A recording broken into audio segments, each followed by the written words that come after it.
Speaking of BS generators, this is. Was that Was that referring to me? Yeah. Okay. So, one of the things that I found that you can get these models to do, and I don't think there's an official term for it, so I'm trying to come up with the term to call this induced hallucination or suggestive hallucination, where you can actually kind of act like something's true and then ask the model to talk more about it as if it was true. Yeah. And the models should, and you expect them, to ideally say, wait a minute, that's not true. You should call it yes and confabulation. Right.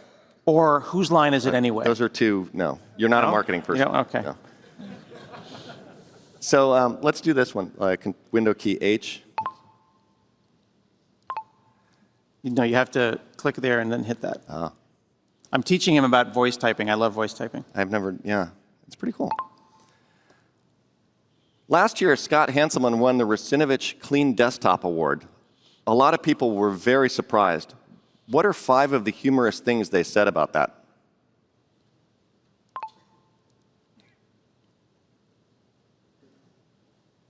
So, there's no such award. And people didn't say anything about it. Did Rusinovich bribe Scott with a new SSD? But it's very humorous. This is so mean. Scott's desktop is so clean, I thought I opened a new user account.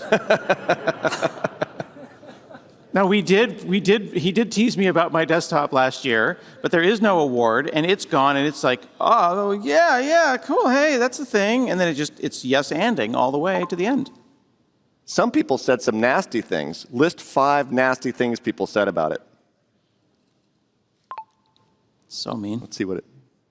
Is it going to be nice or be mean? I don't know. Oh, dude, that's so mean. What the hell, Mark?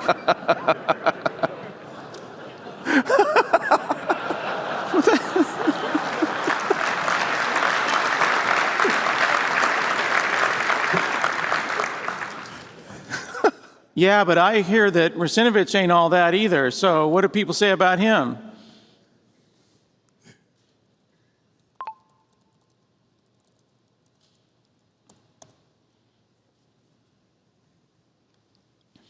Oh, damn it. Widely...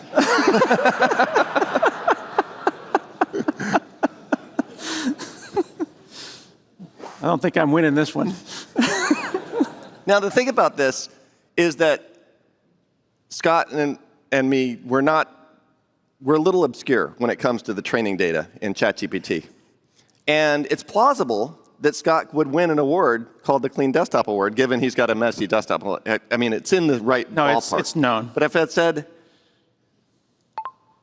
Scott Hanselman also won the Physics Nobel Prize last year. Tell me about some of the things people said about that. It's going to be like, wait a minute. What? It's just still being mean about me doing other stuff, dude. Do it again. Copy paste it again. Why did it? That's bizarre. I've never. It just wants to keep talking about my mean things. Is not a recipient. So in this case, it's not. Oh, I thought I did win. Yeah, in this case, it's like no, that's not. I thought this guy Klaus Hasselmann was maybe like my cousin or something. Notice it says 2021 when I said last year. I meant last year.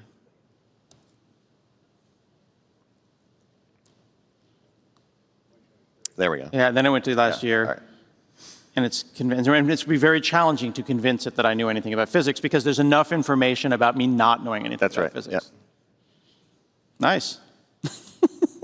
So, there's other. Here's another one. It's plausible, which is, tell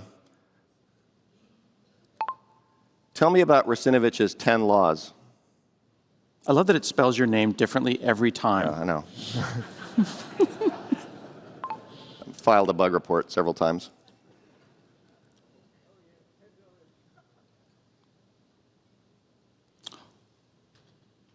So it's attributing these 10 laws of security. How many people have heard of the 10 laws of cybersecurity? So this is Scott Culp, a Microsoft security engineer back in around 2000 came up with these 10 immutable laws of security. I didn't come up with them. But because I work in cybersecurity, it's kind of like, yeah, maybe it's Mark's 10 laws when I suggest 10 laws. And so, again, another case of hallucination. Right. So over here, they gave us 2 responses because you're in the middle of an A/B test. It said, well, maybe not, but there are these 2. And over here, it just completely said that you were there, and actually gave links to imply proof that you, in fact, did that. Ooh. I prefer that response. Hang on. What are Hanselman's 10 laws of security?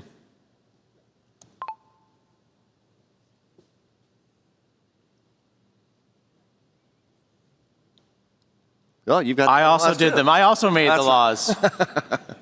Awesome. All right, so that's an example of suggested hallucination. And actually, people have found hallucination. We've got some good examples. When it comes to hallucination, it's a well-known problem in the AI research world, and this one just cracked me up. I had a data set labeled by an LLM. To avoid hallucinations, I requested justifications for each label. Now, I have hallucinated both the labels and the justifications. Some of these are epic. I have. So I got the new iPhone with Apple Intelligence, and it summarizes my notifications, and it'll go and say, well, if too many things have happened too quickly, it'll just go and summarize them. So you'll get stuff like this: apology for subpar communication. Life busy, not ready for relationship. Can you imagine being broken up via AI summary? Straight up home invasion.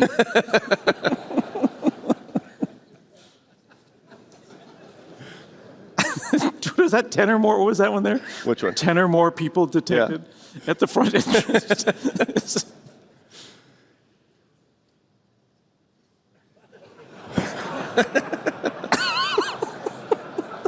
So, we're all hoping that they leave the summaries this way.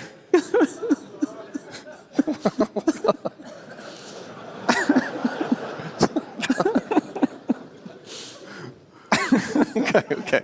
Anyway, they're so good. These are getting a little long. Yeah, sorry about that. And then this one is awesome. This one's great. Simon is great. So Simon, recommend you follow him. He does a lot of great AI research posts. I was having a conversation with Claude about unconventional things to do in the SF area, and I got this bit suspicious, so I prompted, are you sure all those are real? So it's like, you're right to be skeptical. I should carefully review these. Let me separate them into what I'm confident exists and what needed to retract. Definitely real, blah, blah, blah. Need to retract, blah. I may have confused. I apologize. I definitely made this up. And see, what is so great about this is imagine that you asked your intern to give you awesome stuff to do in San Francisco, and you're like, is that right? It's like, my bad, I totally made that one up. I definitely made this up. Now they're confident that it's BS. So we have a playground here for hallucinations to be able to, actually, let me show you a little. This is kind of cool. One of the things about the crescendo effect is you fill the context with so much information related to what you're trying to get the model to do that it influences the model's generation. And the way that you can see this in practice with this autoregressive transformer is in this OpenAI playground, which lets you play with GPT-3.5 Turbo. A little old, but it's the only model they support this with. If you go down here to show probabilities, you can select full spectrum. And what that will do is show you the token probabilities for the generation. I love this UI. This is really, really cool. It's a really cool UI. Now, so if I ask the model, or if I start a sentence here, the capital of France is, you're going to expect it to say Paris. And if you look at the token probabilities here. All right, there was a 5% chance that the capital of Paris was New Line. But an 81% chance is Paris, and you don't see it any other kind of. Yeah, there's no other cities. Yeah, in fact, if it could picked New Line, it would have continued with Paris, blah blah blah. Right. Something about Paris. But what we can do is influence the model's generation by doing this. Oops.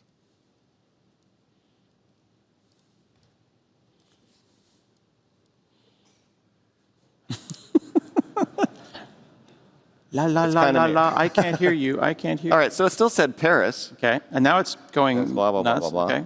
Let's click But watch, let's take a look at the probability. Don't know. Could have been Marseille. Don't know. It's only a 60% chance that it's Paris. So it's Marseille, and that means there was a non-zero chance that it might have picked Marseille. And once it's picked Marseille and said the capital of Paris is Marseille, it will have a really hard time backing out of it. In fact, we can force it. It is super important that you not have your company's data decided upon with a D20 roll. Trust but verify, trust but verify. And that's why those filters and things are so important, and grounding this information is so important. Boom, keeps going. So now you declared a fact that's not a fact. And it just is like, oh, I'm bought in. I can't back out now. I'll look dumb. So I've got these are large language models. So this one here was a 3.5, right? On this machine over here, this is a Copilot PC. And there's a tool you can get called lmstudio.ai. So you can go to lmstudio.ai. It's not a Microsoft tool. It's just a partner tool. It's really great. Little startup. You can download LM Studio for free, and then you can try different models. So this is not a large language model, right? Llama, in this case, is a small one. This is a 3 billion parameter model. And I'm running on an ARM device here. And I tried your thing with this tiny model, and I said, hey, Marseille, Marseille, Marseille, and slapped it here. And now, if I go and say send, this is actually running entirely on the Snapdragon NPU, and it's not letting me gaslight it, so much so that it said, I think I see what's happening here. You're gaslighting me. Why? This is not a better model. It's just simply a smaller model. Now, we saw that radar, that spider web graph, indicating that some models are good at some things and some models are good at other things. Are all of these things, prompt injections, jailbreak, reasoning, hallucination, the same across all models? They're not the same across all models, just like the reasoning wasn't the same across models. And they're not even the same in terms of improvements across different generations or versions of a model. One of the things that the Eureka benchmark showed is going from like Claude Sonnet 3.5 to Claude Sonnet 3.5 new, which is a much improved model, is that it actually regressed on some of the benchmarks slightly. And the same thing goes for GPT-4o going to O1 mini is the same thing, or O1 preview, is that it regressed in a few places. So this is one thing to be aware of is when you're upgrading models is that don't always assume it's going to get better at everything you're expecting it to do well or that the previous version has done well. Maybe it might regress. And so what I would say is one key takeaway from all of this, when you go to set up an AI system, set up your evaluation framework first. Define what is good and what is not good. What is grounded and what is not. Yeah, and how you want the model to behave, and develop a test suite that goes and ensures that the model is behaving the way you want with as much precision as you can possibly get, because that way you're going to catch these kinds of problems before they end up in front of your users. In the remaining couple of minutes, how would we have groundedness detection? How do I mean, I know that the capital of France is Paris, but how does... Actually, before we get that, one last thing about this is that RAG isn't a guarantee either. Your RAG system needs to pull the right information in, and that can be domain specific. Can a private litigant sue under Section 2? We've got a RAG database here with some documents that are cases, and based on vector retrieval, it pulled in some documents and says it's unclear. But if I ask it a different way, based on a recent ruling, then that triggers the model to pull in different documents. You can see there's a third document that it pulled in, and based on the recent ruling, private individuals and organizations cannot.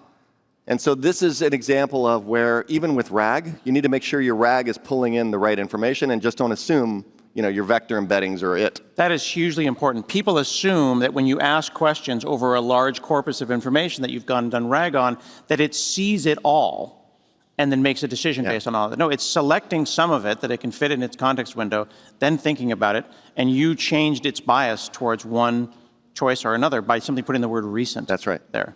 You led the witness. And now, what can you do about hallucination? Well, we've got a hallucination groundedness detector here, which will, here in the playground, I'll just show you, ungrounded.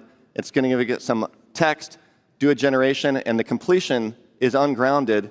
If I say show with detections, you have 30 seconds. Give it an endpoint and give it a model name. You can do it. Stick the landing. and then run test, what it's going to do is say ungroundedness has been detected and actually even suggest a correction. Very cool.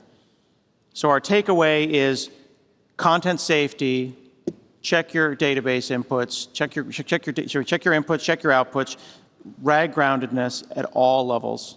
That's right. And a test framework no matter what you do. Start with evaluation.